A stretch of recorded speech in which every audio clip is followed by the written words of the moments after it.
Bincang seputar kesehatan bersama RSUP Jayapura.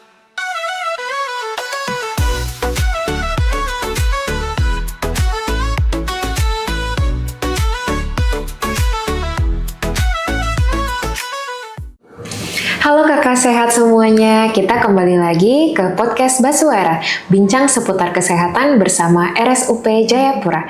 Saya Nurse Kristi, saya akan membawakan podcast pada hari ini dan saya tidak sendirian, saya bersama dengan apoteker yang sangat ahli dengan obat-obatan yang akan kita bahas. Nah, topik kita kali ini adalah konsumsi obat secara aman. Makanya, saya mengundang apoteker Simeftiani Indrilem Talomo, Master Farmasi. Boleh disapa kakak-kakak sehat semuanya, Kak? Halo, kakak sehat. Bagaimana, apa kabar? Puji Tuhan, sehat. Nurse Kristi gimana? Sehat? Puji Tuhan, saya juga sehat. Ya. Nah, Kak, topik yang akan kita bahas ini adalah konsumsi obat secara aman. Kakak-kakak sehat mungkin menganggap sepele, padahal efek sampingnya bisa berat ke tubuh ya, Kak ya. Nah, Kak, mengapa sih topik ini penting dari sudut pandang seorang apoteker untuk diketahui masyarakat luas? Oke. Jadi seperti kita ketahui bersama, obat itu sudah sangat familiar untuk tidak hanya bagi kita ya, tenaga kesehatan atau tenaga medis, tapi juga bagi masyarakat umum. Nah, obat itu punya zat aktif. Nah, zat aktif inilah yang kenapa kita harus gunakan dengan baik dan benar, itu supaya satu, kita bisa dapat manfaat dari si obat ini. Kemudian yang kedua, pastinya kita terhindar dari efek samping atau bahkan efek yang tidak diinginkan dari obat-obatan ini. Seperti itu kurang lebihnya, Nurse Kristi. Oke, Kak, jadi ini sebelum mengangkat topik ini, saya sempat bertanya-tanya ke beberapa kakak-kakak sehat. Ya. Bagaimana sih cara mereka mengkonsumsi obat? Ada beberapa hal yang saya rasa kayaknya kurang tepat nih yang cara konsumsinya. Yang pertama adalah mereka meminum obat tidak sesuai aturan. Jadi kalau misalnya dibilang pagi hari, bisa tuh mereka jam 6, besoknya jam 7, besoknya lagi jam 8. Lalu yang kedua, mereka yang paling sering terjadi membeli antibiotik tanpa resep. Lalu yang ketiga, berbagi obat dengan keluarga. Jadi misalnya mau papanya sakit dengan gejala yang sama, boleh tuh sharing obat. Terus yang terakhir, yang paling sering kita lakukan, berhenti saat merasa membaik. Jadi obatnya kita hentikan sendiri nih. Kalau misalnya badan udah terasa lebih enak, habis itu obatnya udah dia dilupakan gitu ya, Kak ya. Itu kebiasaan. Dari gimana nih, Kak? Menurut saya tuh salah. Kalau Kakak gimana nih? Apakah itu sudah benar kah? Atau ada yang perlu diperbaiki kah? Atau benar-benar salah? Begitu, Kak. Oh, oke. Apa sih dia punya resiko atau efek buruk dari konsumsi yang tidak sesuai tidak sesuai aturan seperti ini? Gitu, Kak.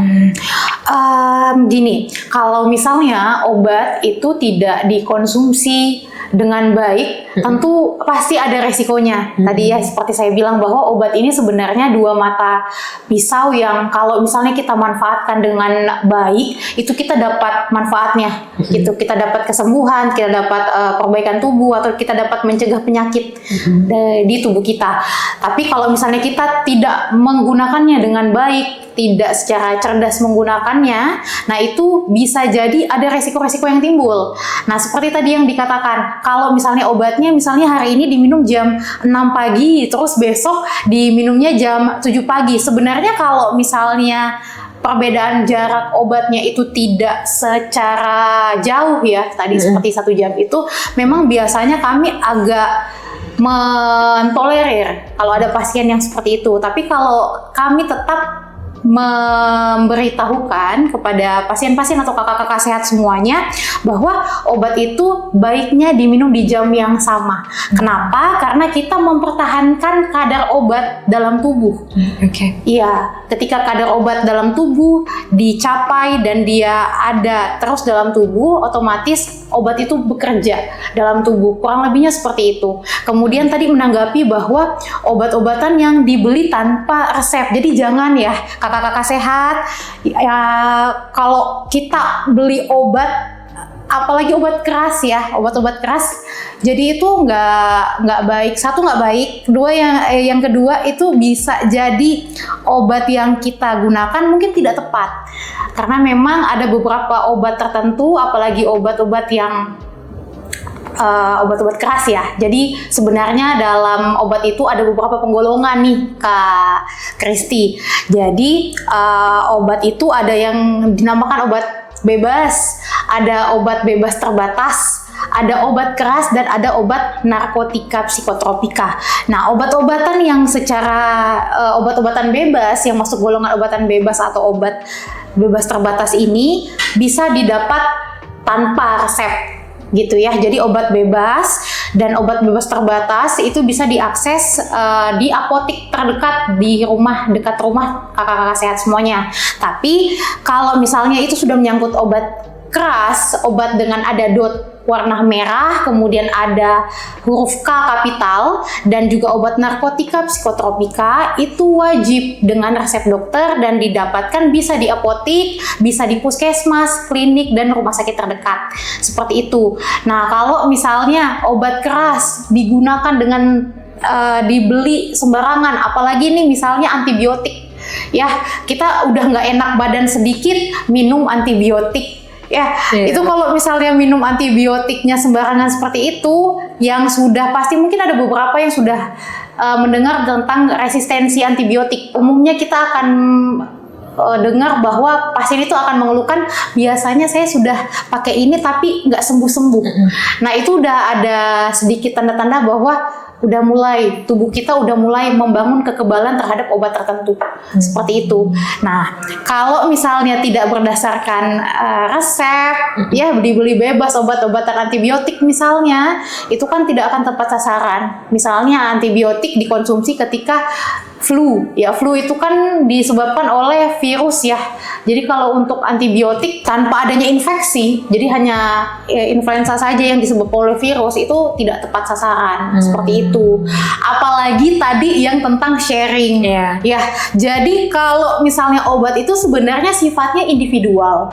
Jadi kalau sudah diresepkan oleh dokter, itu baiknya tidak di-sharing. Misalnya dari Kak Nurse Kristi diresepkan obat tuh, terus habis itu dari dokter ya, terus mau di-sharing ke ibunya misalnya atau bapaknya. Nah, ini jelas tentu tidak bisa, apalagi obat-obatan yang memang dikhususkan dengan keluhan yang dikeluhkan oleh Nurse Kristi. Kurang lebihnya seperti itu sih.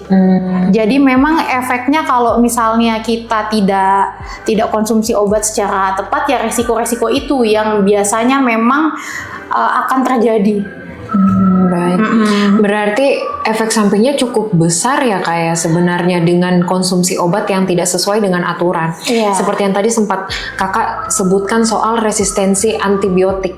Itu tuh perlu kita waspadai banget karena semakin bakteri itu mengenal antibiotik, dia semakin kuat ya kayak. Jadi kita mau tes antibiotik yang lain, ternyata dia sudah kenal antibiotiknya, dia bisa tahu bagaimana cara mempertahankan diri. Jadi dia di dalam tubuh bisa mempertahankan dirinya. Dia tidak dapat dihilangkan. Iya, dia tidak sensitif lagi. Lebih seperti itu. Lebih berat berarti ya kayak. Iya, jadi kan memang untuk obat-obatan tertentu itu, apalagi sekarang ya antibiotik itu sudah digolongkan jadi beberapa golongan. Nah, kalau misalnya kita sudah tidak kebal lagi dengan antibiotik tertentu, otomatis pasti dengan tingkatan atau golongan yang lebih tinggi lagi yang dibutuhkan. Nah, itu yang sekarang sedang gencar kami dari tenaga medis dan tenaga kesehatan, utamanya apoteker, gencar mengatakan kepada kakak-kakak sehat semua dan masyarakat semua bahwa silahkan untuk bijak gunakan obat, terlebih khusus antibiotik. Gitu. Berarti kita gunakan antibiotik hanya sesuai resep. Iya, betul sekali. Hanya berdasarkan penilaian dari tenaga medis, gitu ya Kak ya. Lalu ini Kak, berarti ini ada hubungannya dengan ketika kita sebagai masyarakat dan atau yang pengkonsumsi obat, kita berhenti saat membaik. Padahal antibiotiknya masih ada sisa nih Kak. Tapi ketika kita punya badan udah rasa lebih baik, kayaknya udah deh obatnya hentikan aja. Itu nggak boleh ya Kak ya? Kalau untuk case antibiotik memang tidak bisa langsung dihentikan. Apalagi kalau misalnya sudah diresepkan oleh dokter 5 hari. Kemudian kita udah rasa enak nih di hari ketiga.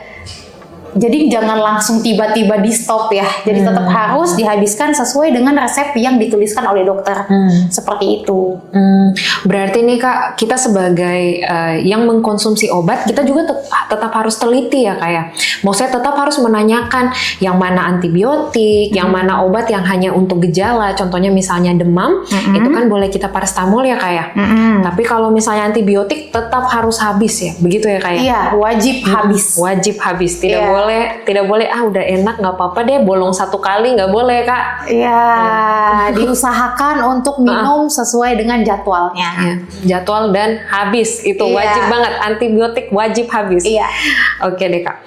Kak, untuk lebih mudah diingat nih Kak, apa sih tips-tips yang bisa diingat sama kakak-kakak sehat sebelum konsumsi obat? Ada nggak dari Kakak?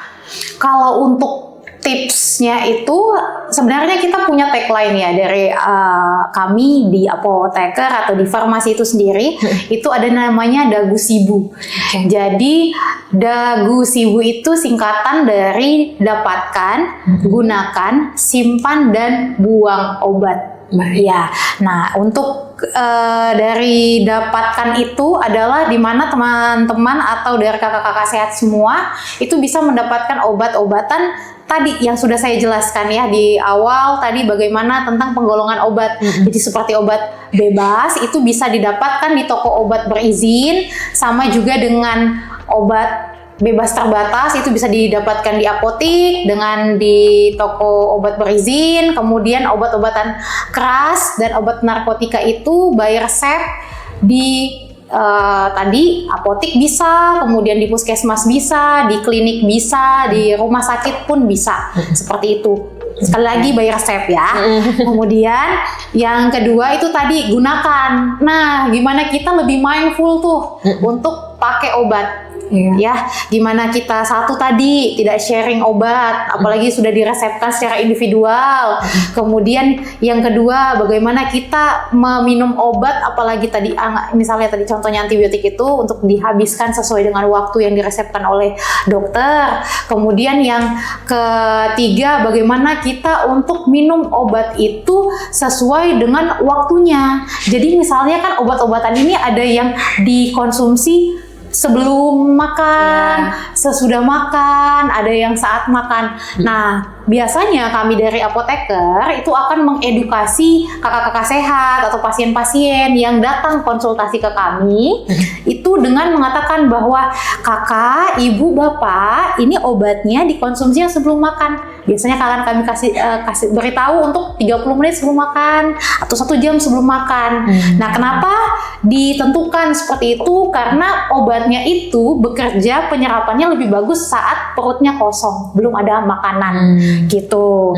Kalau sesudah makan berarti penyerapannya atau memang obatnya biasanya kadang satu lebih bagus saat ada makan, atau obatnya bisa melukai lambung, permukaan lambung. Jadi baiknya ketika harus ada makanan dulu, karena kalau kosong perutnya atau lambungnya ya itu kadang bisa bikin sampai bukannya sembuh malah jadi nanti asam lambung yang biasa tambah dikenal penyakit.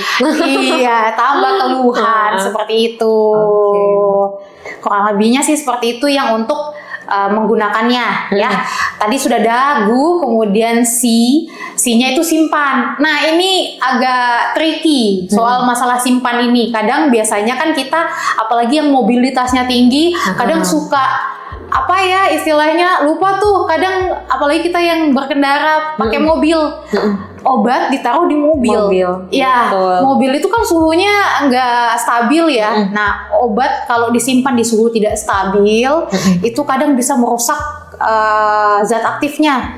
Padahal kita mau nih obatnya kita konsumsi, kita dapat sehatnya, dapat enaknya, dapat perbaikan tubuhnya gitu. Tapi ketika dikonsum obatnya disimpannya nggak stabil, ya sama seperti makanan ya. Jadi kalau misalnya ini pasti kalau obat dia efeknya pasti akan lebih menurun. Kemudian simpannya gimana? Jadi nggak kena sinar matahari langsung, simpannya di tempat yang bersih, aman dan tidak lembab ya. Seperti itu. Apalagi kalau kita punya anak-anak di rumah, dijauhin dari anak-anak karena anak-anak ini curious-nya tinggi, rasa ingin tahunya tinggi. Jadi kadang semua hal ya pengen tahu aja gitu. Sama kadang ini yang suka banyak dikonsulkan pasien itu adalah obat-obatan misalnya yang cair. Jadi kan orang pikirnya ya kalau misalnya obat cair itu ditaruh di kulkas biar lebih awet, biar lebih tahan lama. Padahal nggak semua obat sirup cair itu harus disimpan di kulkas. Kecuali tidak dijelaskan atau tidak dicantumkan, itu harus disimpan di suhu ruang sekitar 15 sampai 25 derajat Celcius di suhu ruang. Seperti itu. Itu dari bagian simpannya. Kemudian ketika sudah tidak digunakan, cara buangnya tuh gimana? Ini yang paling banyak ditanyakan, kalau buang tuh gimana? Nah, obat-obatan untuk dibuang itu nggak semua obat bisa dibuang secara individu oleh pasien atau yang menggunakan obat ini di rumah. Jadi misalnya dia masih obat-obatan tablet, itu nanti bisa langsung dibuang. Tapi dengan catatan dikeluarkan dulu dari kemasannya, kemudian baru dihancurkan, kemudian baru boleh dibuang. Begitu. Tapi kalau misalnya obat-obatan yang jenisnya suntik-suntikan, apalagi obat-obatan pasien-pasien yang menggunakan insulin misalnya ya, itu tidak bisa dibuang bersama dengan sampah rumah tangga. Jadi harus memang dibawa lagi ketika konsul ke rumah sakit untuk dititipkan ke bagian farmasi untuk kami bantu buangkan. Seperti itu. Jadi memang istilahnya kami biasa singkatnya dengan dagu sibu itu sih. Dagu sibu. Oke, kakak-kakak sehat semuanya itu penting banget. Dagu sibu yang baru disebutkan sama kakak apoteker si Mev nih. Itu berarti kakak-kakak tuh harus lebih mindful ya kayak. Betul. Dapatkan, simpan, gunakan, dan buang. Betul itu. Untuk lebih lengkapnya tadi boleh saya harapnya tuh kakak-kakak saya udah catat tuh. Semuanya udah disampaikan sama Kak Mev karena penting banget. Karena itu untuk kepentingan diri sendiri dan juga untuk kepentingan bersama. Takutnya balik lagi tadi, kalau misalnya udah resistensi antibiotik, kita punya bakteri yang ada dalam tubuh, dia sudah semakin kebal, ke orang lain jadi lebih sulit lagi. Gitu ya Kak ya? Iya. Oke. Kak, berarti ini berhubungan sama yang tadi Kakak sebutkan. Dari apoteker itu menjelaskan soal bagaimana penggunaan obat. Nah, yang mau saya tanyakan nih Kak, berarti peran farmasi ini sangat krusial ya untuk penggunaan obat. Apa sih yang biasanya dilakukan oleh farmasi untuk memastikan penggunaan obat yang aman bagi masyarakat luas? Oke, baik. Ini juga menjawab kenapa kadang di dalam suatu pelayanan resep itu agak lama Nurse Christy. Karena di balik itu ketika sudah resep masuk misalnya dari dokter, itu kami harus apoteker dan farmasi ya, itu menelaah resepnya. Jadi sebelum kami proses, kami tidak ujuk-ujuk ya resep datang kemudian kami langsung memproses. Tidak, kami melakukan screening. Kami screening apakah resep atau obat yang diresepkan oleh dokter ini sudah sesuai dengan diagnosa yang diberikan oleh dokter. Nah, dari situ ketika sudah sesuai obatnya, kita masih hitung dosis lagi. Kemudian kita pastikan apakah jumlahnya ini sudah sesuai dengan yang dibutuhkan oleh pasiennya. Nah, setelah itu belum selesai, baru screening. Kemudian kita lakukan lagi untuk penyiapan. Kami penyiapan obat. Nah, penyiapan obat itu kita mengambil obatnya harus kita pastikan. Karena kalau misalnya kakak-kakak sehat ataupun masyarakat di luar sana jeli ya, itu biasanya kemasan-kemasan itu banyak banget yang mirip ya. Nah, kita harus make sure adalah obat yang tertulis di resep sama dengan obat yang akan kami siapkan. Nah seperti itu. Setelah disiapkan, kemudian kita tempel ya label obatnya, kemudian ditelaah lagi. Jadi tuh pengecekan di farmasi ada banyak stepnya. Nah setelah sudah dipastikan resepnya oke, obat yang disiapkan oke, label pasien namanya oke, terus baru diserahkan. Nah seperti itu. Itu baru satu. Kemudian yang kedua, misalnya apoteker yang saat ini saya dan tim saya lakukan di RSUP Jayapura, kami memantau penggunaan obat-obat pasien yang dirawat inap. Jadi kami melihat apakah obat yang diterima oleh pasien kita ini sudah sesuai. Nah, dari segi dosisnya tadi, dari segi pemberiannya, misalnya obat-obatan yang pasien ini tidak bisa menelan. Tidak mungkin dong kami kasihnya yang tablet. Iya, pasti akan injeksi atau yang disuntikan. Nah, seperti itu kurang lebihnya untuk dari segi pemantauan terapinya itu. Kemudian apalagi kami juga mengurus tadi misalnya pengelolaan limbah-limbah obat. Jadi biasanya ya ada pasien-pasien kalau misalnya datang ke rumah sakit, kakak tolong, ibu tolong, ini dibantu untuk dibuangkan. Itu kami pun mengelola. Jadi istilahnya kami dari farmasi itu mulai dari obat itu datang di rumah sakit sampai ke tangan pasien, sampai pun pemusnahan obat yang sudah expired, itu kami berperan di dalamnya. Seperti itu. Berarti tanggung jawabnya apoteker atau farmasi ini cukup besar ya Kak ya, untuk keamanan obat yang diterima sama pasien bahkan setelah obat itu digunakan oleh pasien tersebut. Berarti Kak, ini untuk kakak sehat, kalau misalnya ada pertanyaan dan ada orang di sekitar kita apoteker, itu boleh langsung ditanyakan soal obat-obatan ya Kak? Boleh banget, itu malah lebih bagus. Jadi kadang biasanya gini, ini saya mau tanya, biasanya tanyanya ke perawat atau tanyanya ke dokter, tidak masalah sebenarnya. Cuma sekali lagi yang paham obat ya apotekernya. Betul. Gitu. Jadi kalau misalnya memang mau bertanya silahkan tanya. Apoteker setahu saya itu tersebar di semua, baik itu di apotek tadi ya, di apotek, kemudian di klinik, puskesmas, rumah sakit. Itu bisa ditanyakan. Jadi silahkan konsultasi obat.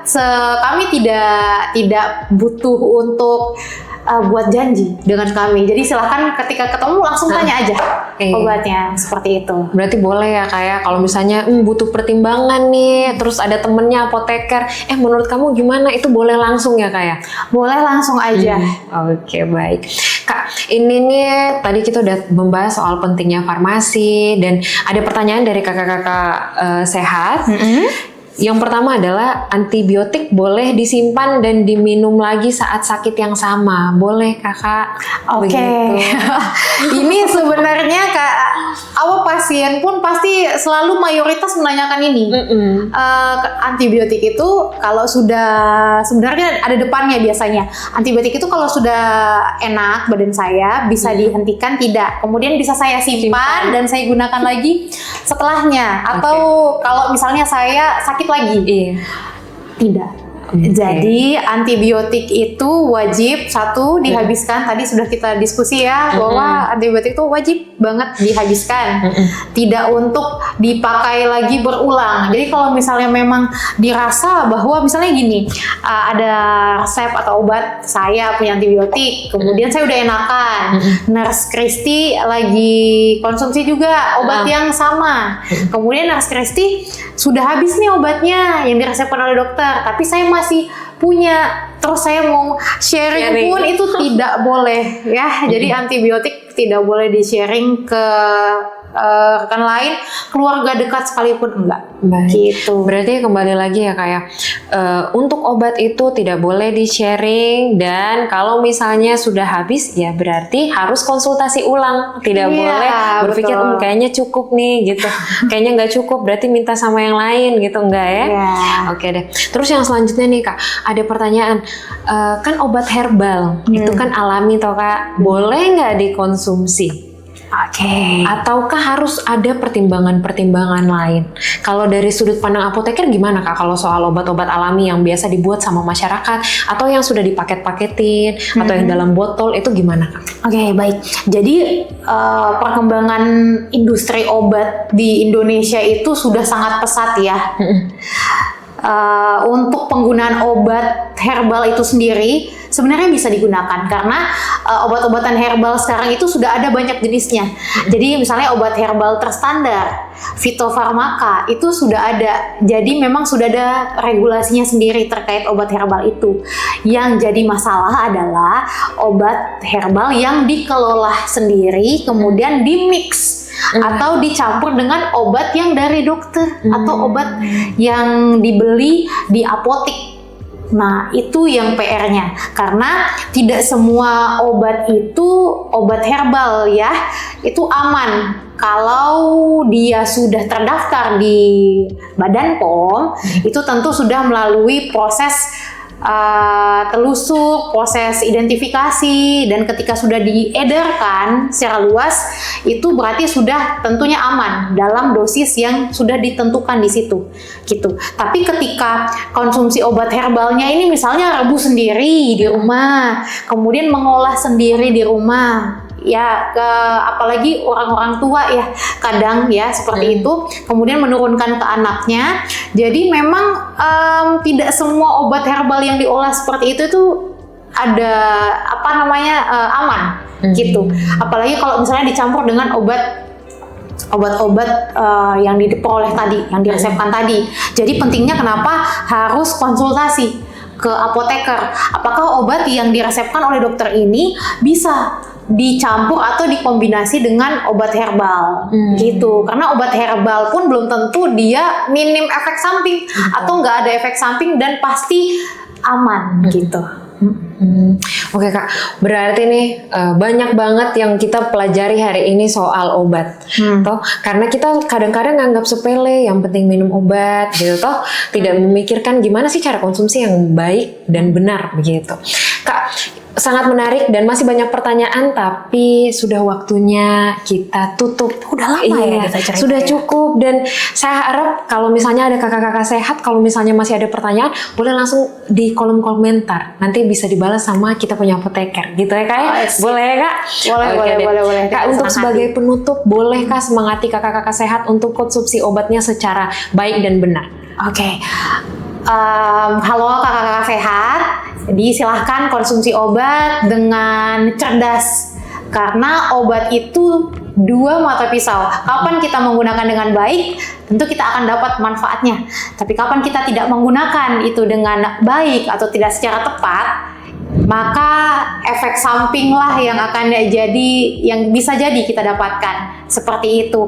Tentu tanya obat, tanya apoteker.